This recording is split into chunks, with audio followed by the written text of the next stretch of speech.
Hello everyone, कैसे हैं आप सब। Welcome again on your YouTube channel exam hut. And dear students, today's topic is related with the modal auxiliary verbs and modal auxiliary verbs is come from the verbs topic, but according to the grammar rule, हम grammar rule के according क्या कह सकते हैं, it's play an important role in our grammar section and it's play an independent role also.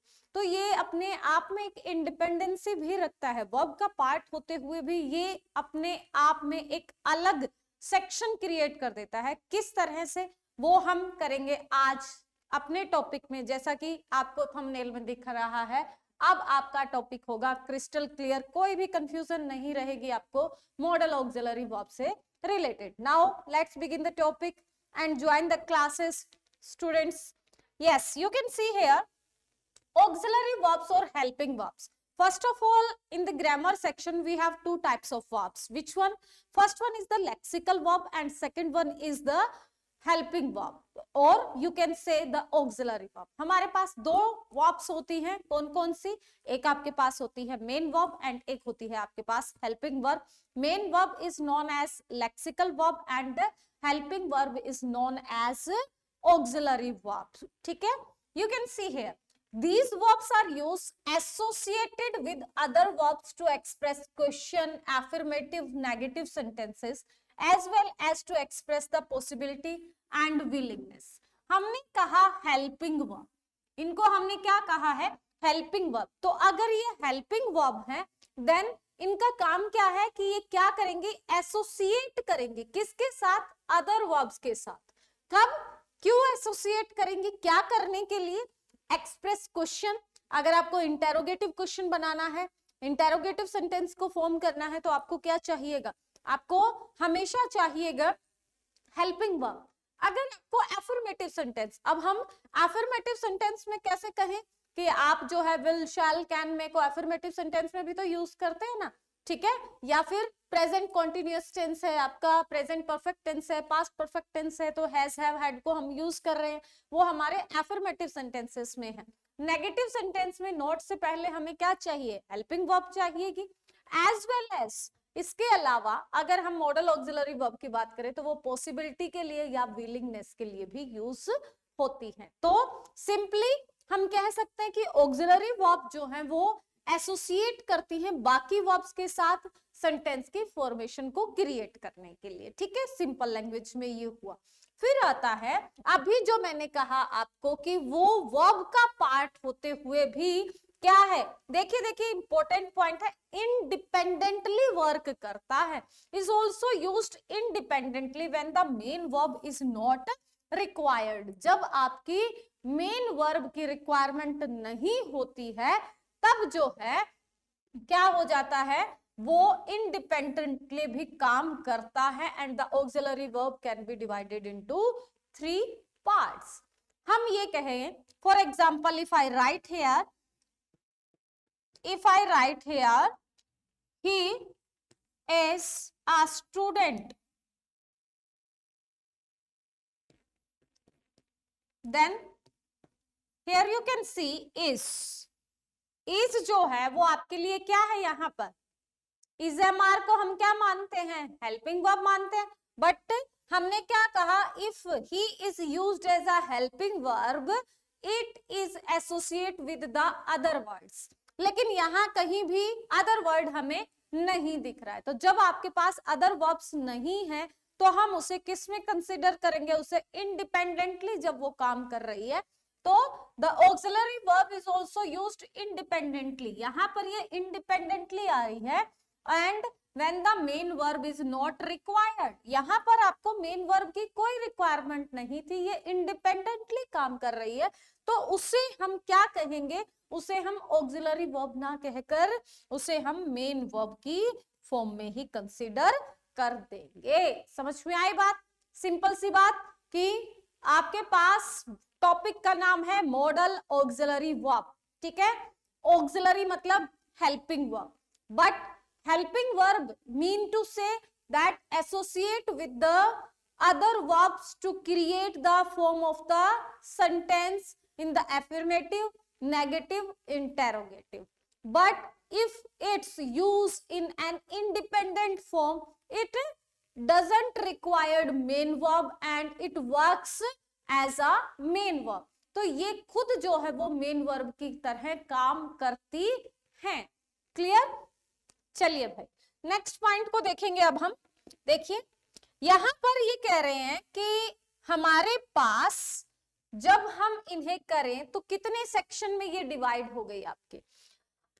हमारे पास जो है अब ये डिवाइड हो गई है कितने पार्ट्स में?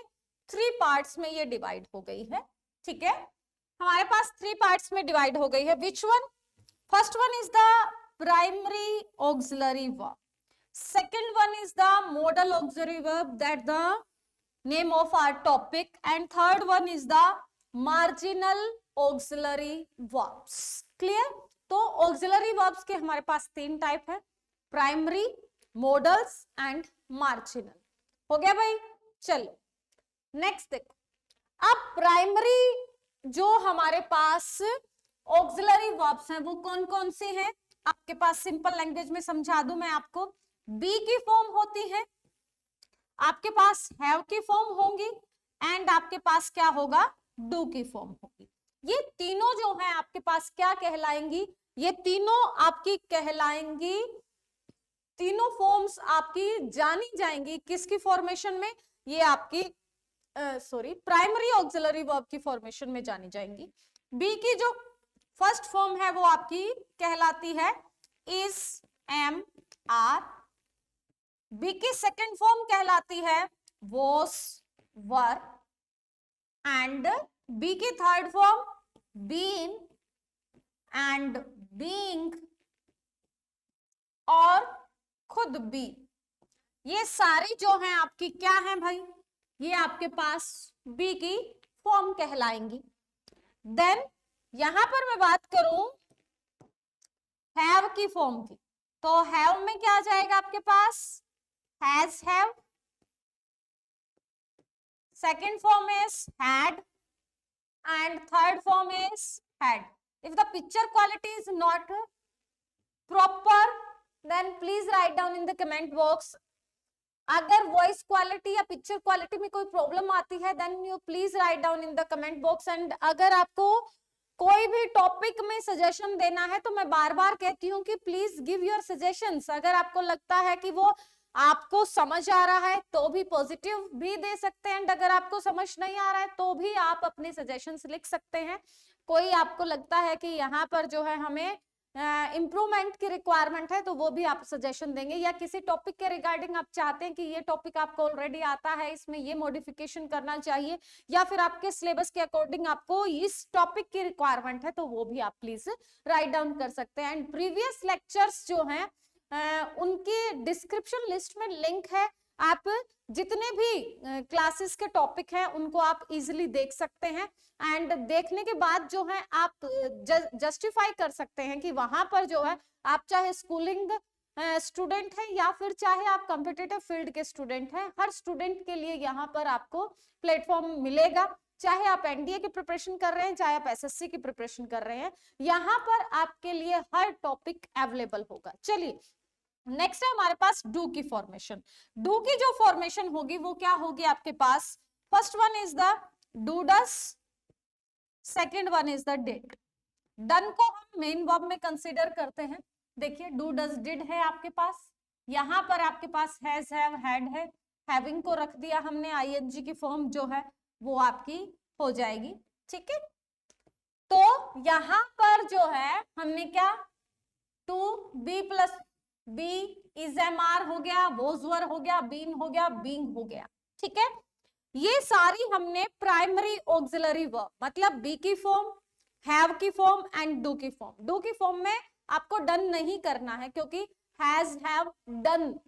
ठीक है, आप क्या करते हो? I have done my homework, तो हैव वहां पर हेल्पिंग वर्ब का काम कर रहा है, तो डन को हम जो है डू की थर्ड फॉर्म हमेशा जो है वो आपकी as a main verb consider की जाती है, हेल्पिंग वर्ब कंसिडर नहीं की जाती, तो उस पर आपको थोड़ा सा फोकस रखना है.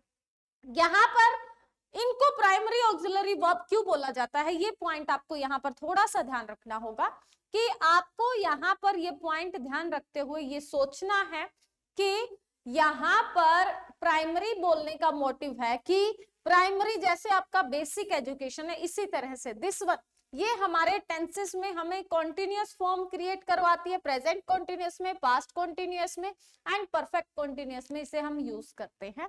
नेक्स्ट जो है हैज, हैव, हैड को जो है हम प्रेजेंट परफेक्ट में एंड पास्ट परफेक्ट में यूज करते हैं। एंड डू, डज, डिड जो है वो हमें प्रेजेंट इंडेफिनिट में एंड पास्ट इंडेफिनिट में नेगेटिव एंड इंटेरोगेटिव फॉर्मेशन को क्रिएट करवाने में हेल्प करती है। तो ये सिंपल जो है वो हमें टेंस में रिक्वायर्ड होती है, तो इसलिए जो है हम इन्हें प्राइमरी ऑक्सिलरी वर्ब की फॉर्म में रखते हैं। नेक्स्ट आता है हमारे पास मॉडल ऑक्सिलरी वर्ब्स, जो हमारा टॉपिक है। हमारे पास can, could, may, might, shall, should, will, would, must, ought to and यहां पर आप have to भी कर सकते हैं, ठीक है। नेक्स्ट जो है वो हम करेंगे marginal auxiliary verbs. Yes dear students, marginal auxiliary verbs क्या होता है आपके लिए, देखिएगा।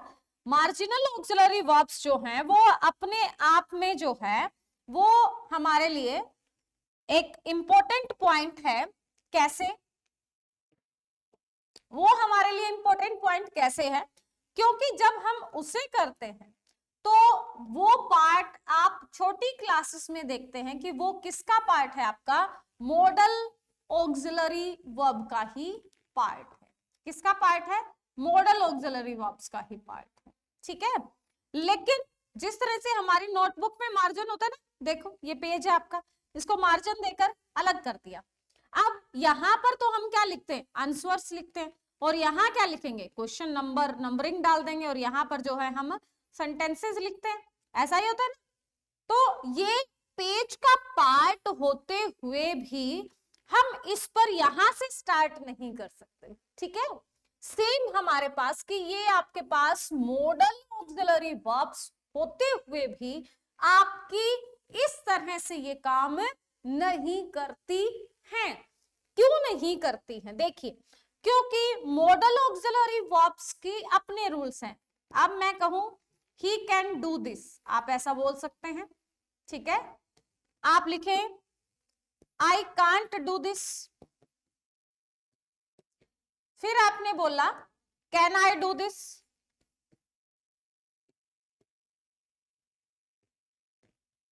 ठीक है। तो हमने क्या देखा, this is in the affirmative form, this is in the negative form and it is in the interrogative form. ये तीनों में आपके यूज हो गया। तो ये जो है आपके used to, need and dare, और कैन जो है या फिर जितने भी मॉडल ऑक्सिलरी वर्ब हैं वो कभी भी ऐसा मेन वर्ब कंसीडर नहीं होते हैं। बट जब हम इनको मार्जिनल ऑक्सिलरी वर्ब है, इनको हम ऑक्सिलरी वर्ब की कुछ लिमिटेड सर्कमस्टांसेस में ही यूज कर सकते हैं, और need and dare as a main verb भी यूज होती है and as a helping verb भी यूज होती है। मतलब वो दोनों रोल प्ले करते हैं, और उनकी सर्कमस्टांसेस मॉडल ऑक्सिलरी वर्ब की तरह नहीं है कि वो आप सिंपली सिर्फ और सिर्फ उन्हें हेल्पिंग वर्ब की फॉर्म में कहें। इसलिए जो है वो उसका पार्ट होते हुए भी उससे अलग है। मतलब हेल्पिंग वर्ब होते हुए भी वो अलग रोल प्ले करती है, इसीलिए उसको मार्जिन देकर क्या कर दिया गया, अलग कर दिया गया, और इसीलिए उसका नाम क्या हो गया भाई, मार्जिनल ऑक्सिलरी वर्ब हो गया। और मार्जिनल ऑक्सिलरी वर्ब में अपने पास कितनी वर्ब्स आ गई, 3 वर्ब आ गई, used to, need and dare, ठीक है। तो हमारे पास क्या हुआ, समझना है कि सबसे पहले हमने कहा we have 2 types of verbs, which one, lexical, you can say the main verb, and the second one is the, कौन सी हुई आपकी लेक्सिकल के पैरेलल, हेल्पिंग वर्ब, जिसे हम ऑक्सिलरी वर्ब भी कहते हैं। जब आपकी ऑक्सिलरी वर्ब एसोसिएट करती है हेल्पिंग वर्ब के साथ तो वो कहलाती हैं आपकी हेल्पिंग वर्ब, जो एफर्मेटिव, नेगेटिव या इंटेरोगेटिव सेंस को क्रिएट करने के लिए यूज की जाती हैं। फिर हमने कहा कि हमारे वो सिर्फ इंडिपेंडेंटली भी काम कर सकते हैं, जब उन्हें मेन वर्ब की रिक्वायरमेंट नहीं होती है तो वो इंडिपेंडेंटली भी काम कर सकती हैं।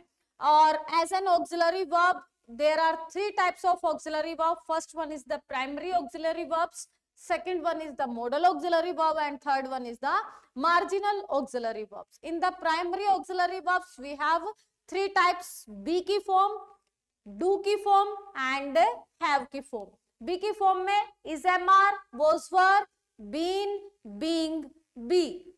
and have की form में has, have, had, having. and do, does and did जो है वो आपकी प्राइमरी ऑक्सिलरी वर्ब है. एंड मॉडल ऑक्सिलरी वर्ब में will, shall, can में, will का would, shall का should, can का could, may का might, must and ought to and have to. And marginal auxiliary verb अभी बताया, मार्जिन देकर अलग कर दिया. और तीन टाइप हो गए आपके, used to, need and dare. Clear भाई? देखो नेक्स्ट आते हैं. आप ये कह रहे हैं कि अब हमारा जो टॉपिक है उस पर आते हैं कि मॉडल ऑक्सिलरी वर्ब है क्या आपके पास, कि मॉडल ऑक्सिलरी वर्ब के बारे में कुछ फैक्ट है. हमने कहा, अभी आपको एग्जांपल दिया कि ये कभी भी आपका मेन वर्ब का रोल प्ले नहीं करेगी. कभी भी प्राइमरी ऑक्सिलरी वर्ब आपकी मेन वर्ब का रोल प्ले कर सकती है. मार्जिनल ऑक्सिलरी वर्ब आपका मेन वर्ब का रोल प्ले कर सकती है, लेकिन मॉडल ऑक्सिलरी वर्ब कभी भी मेन वर्ब का रोल प्ले नहीं करेगी. ध्यान रखना इस चीज को. आपको देखिए, modal verb is not used as a main verb. It does not have three forms as a main verb. जैसे हमारे पास डू, डज, डिड है, डन है, हमने कहा हैज, हैव, हैड है, is, am, are, was, were, been, हमने अभी बी की फॉर्म की. मतलब हर वर्ब के हमारे पास क्या है, थ्री फॉर्म्स हैं. बट कैन का कैन ही है. ठीक है, कैन, कैन, कैन, इस तरह से first form, second form, third form नहीं बना सकते. तो इसके पास कोई भी फर्स्ट, सेकंड, थर्ड फॉर्म नहीं होती है. It is always used in the same form with the subject of all numbers and person. Singular और प्लूरल, हमने डू, डज का डिफरेंस देखा. डज आपका सिंगुलर के साथ, तो डू आपका प्लूरल के साथ. लेकिन कैन आई के साथ भी, ही के साथ भी, यू के साथ भी आपको कैन यूज कर रहा है, तो कोई भी पर्सन हो, singular, plural, doesn't matter. It has only one form, not singular और plural. In the sentence of passive voice, third form of verb is used with modal auxiliary verb plus be. ये कह रहे हैं अगर आपके पास passive voice है तो आपको वर्ब थर्ड फॉर्म यूज करनी है, तो मॉडल ऑक्सिलरी वर्ब के साथ आपको बी यूज करना पड़ेगा. मतलब इनके बाद जो है वो हमेशा हमेशा हमेशा सिर्फ फर्स्ट फॉर्म होगी. मतलब जितने भी आपके पास मॉडल ऑक्सिलरी वर्ब हैं, मॉडल ऑक्सिलरी वर्ब्स के जस्ट बाद सिर्फ और सिर्फ V1 को कंसीडर किया जा सकता है. ठीक है, लेकिन अगर आपको पैसिव वॉइस में इनके बाद मॉडल ऑक्सिलरी वर्ब के बाद अगर आपको थर्ड फॉर्म लगानी है तो यहाँ बी को रखना होगा. कैसे, देखो एग्जाम्पल के साथ करते हैं. ही कैन डू दिस, अभी हमने लिया, तो कैन के बाद जो है आप कभी भी यहाँ डिड नहीं लिख सकते. कितने भी मॉडल्स हो, मॉडल्स जितने भी हैं उनके बाद सिर्फ और सिर्फ फर्स्ट फॉर्म आएगी. अगर आपको थर्ड फॉर्म लगानी है, सेकंड फॉर्म लगानी है, कुछ भी लगाना है, तो आपको बीच में कोई और वर्ब यूज करनी पड़ेगी. उनके जस्ट बाद आप यूज नहीं कर सकते. तो अगर इसका पैसिव वॉइस बनाना हो तो this can be done by him. तो हमने कैन के बाद बी रखा. बी खुद क्या है, फर्स्ट फॉर्म है. ठीक है, तो मॉडल ऑक्सिलरी वर्ब के बाद जो है हम क्या रखेंगे, पैसिव वॉइस. जब भी बनाएंगे तो बी की फॉर्म यूज होगी सभी पैसिव वॉइस में. No preposition is used between modals and main verb. इन दोनों के बीच में आप कभी भी कोई प्रेपोजिशन यूज नहीं कर सकते, क्योंकि हेल्पिंग वर्ब के बाद क्या आएगा, आपका मेन वर्ब आएगा. इनके बीच में सिर्फ नोट लगा सकते हो आप. Noun can be used after placing the model. ठीक है, आप नाउन यूज कर सकते हैं या फिर क्या कर सकते हैं, आप यूज कर सकते हैं किसको, आप यूज कर सकते हैं नोट को. नाउन का मतलब क्या है, जिस तरह हम इंटेरोगेटिव सेंटेंस बनाते हैं, कैन आई डू दिस, तो यहां पर हम जो है क्या कर रहे हैं, हम जो है इसके बाद मेन वर्ब के बीच में और हेल्पिंग वर्ब के बीच में क्या रख रहे हैं, नाउन को कंसीडर कर रहे हैं.